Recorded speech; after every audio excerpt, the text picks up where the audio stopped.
विजु जनता दलर 28तम प्रतिष्ठा दिवस पालन करुछंती विजु जनता दलर कर्मी और विजु जनता दल को भल पाउथुवा प्रत्येक नागरिक। विजु जनता दलर 28तम प्रतिष्ठा दिवस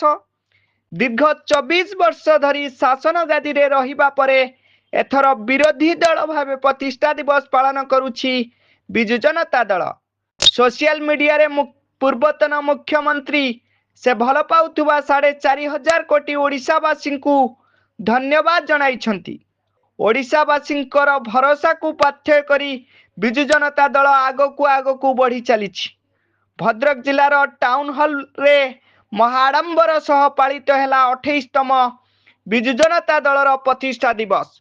जेमिति प्रतीयमान हेउथुला आज भी पूर्वतन मुख्यमंत्री को लोके झुरी हेउचंती, आज भी लोके नवीन पटनायक को झुरी हेउचंती।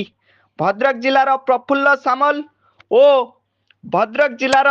ब्लॉक चेयरमैन उर्मिला नायक मध्य जोग देइथिले एवं भद्रक जिलार पूर्वतन मंत्री प्रफुल्ल सामल मंतव्य देइछंती जे विजु जनता दल लोकमानंक सह थिला,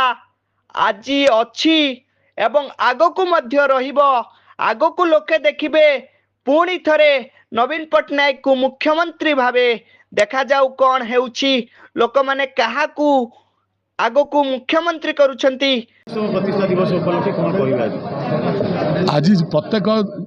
लोक जिन गोटे जन्म दिवस पालन करा जाए सेही भली गोटे दलर मध्य गोटे जन्म दिवस प्रतिष्ठा दिवस अछि एवं विजु जनता दल आज नुहे 27 वर्ष धरिकी यही दिवसटी पालन करी आसुछि। किंतु से जो 27 वर्ष काल रहिला आपण अनुभव करथिबे जे आमे शासन कल थी ये दिवस पालन करूँ, किंतु प्रथम थर आमे नवीन बाबू विरोधी दल नेता हिसाब से आज दलर सभापति रही ये प्रतिष्ठा दिवस पालन हो। आपण अनुभव करथिबे शासक दल थी प्रतिष्ठा दिवस जेते लोक उत्साह उद्दीपना नथिला, मु दृढ़ भाव में कहबी जे वर्तमान आज जो प्रतिष्ठा दिवस आम पालन कले किभली भाव में लोक उत्साहित अच्छा कर्मी केमती उत्साहित अच्छी से भावुना जे नवीन बाबू क्षमतार ना से भावुं नवीन बाबू क्षमतार अच्छा आम सहित अच्छा एवं आम अच्छा आ जो वार्ता देते जे आमे सब लोकों सहित रहा पुणी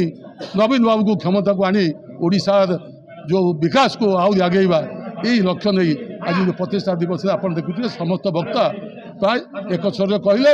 एवं एकाठी रुह गाँ को चलो गाँ लोक समस्या बुझ जमी भाव में नवीन बाबू ताको शासन काल भितर जो जो जो प्रतिबंधक देके आसछन्ती 1999 मसीहा बात्या ठू आरंभ करी बहुत बात्या ता भीतर आसी बहुत मरुड़ी होती ता सत्वे भी जो आर्थिक जो सुधारी जो डिसिप्लिन आनी आपण 10,000 कोटी बजेट रू आनिक पहुँचे देते 2,50,000 कोटी आमर 28तम वार्ता है जे विरोधी दल हेले भी लोकों सहित रहिबु, लोकों समस्या सहित रहिबु। जदि सरकार निर्वाचित सरकार जदि लोक विरोधी कार्य करे ता विरुद्ध में लड़ाई करिबु, आंदोलन को जीवु, पछेबू नहीं। भद्रक जिलारू शरतनाथ रिपोर्ट बहुजन मीडिया।